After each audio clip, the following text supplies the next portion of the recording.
ವ್ರತ ಬೇರೆ, ಹಬ್ಬ ಬೇರೆ. ಇವತ್ತು ಸ್ವರ್ಣಗೌರಿ ವ್ರತ, ವರಮಹಾಲಕ್ಷ್ಮಿ ವ್ರತ, ಗಣೇಶ ಚತುರ್ಥಿ ಏನು ಚೌತಿ ಅಂತ ಏನು ಮಾಡ್ತೀರಿ ಅದು ವ್ರತ, ಏಕಾದಶಿ ವ್ರತ.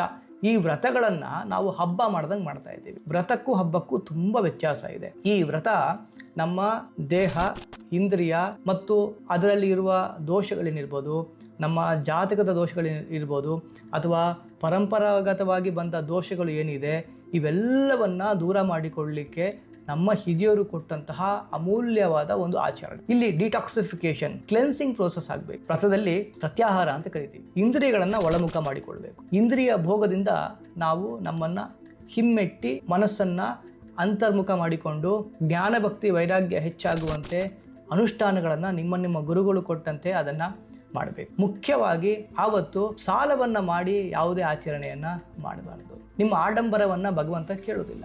ಇದ್ದರೆ ಚೆನ್ನಾಗಿ ಮಾಡಿ. 4 ಜನಕ್ಕೆ ಕಾಣಬೇಕು ಅಂತ ಸಾಲ ಮಾಡಿ ನೀವು ಆಚರಣೆಯನ್ನು ಮಾಡ್ತೀರಿ ಅಂತಾದರೆ ಅದು ಪುಣ್ಯ ಅಲ್ಲ, ಅದು ಇನ್ನಷ್ಟು ಪಾಪ ಮಾಡಿದಾಗೆ ಆಗ್ತದೆ. ಭಗವಂತನಿಗೆ ಒಂದು ತುಳಸಿ ದಳ, ನೀರು, ನಿಮ್ಮ ಮನೆಯಲ್ಲಿರುವ ಕಲ್ಲು ಸಕ್ಕರೆ, ಒಂದು ದ್ರಾಕ್ಷಿ ಇಷ್ಟು ಸಾಕಂತ. ಅದಕ್ಕಿಂತ ಜಾಸ್ತಿ ಅವನು ಏನನ್ನು ಕೇಳುವುದಿಲ್ಲ.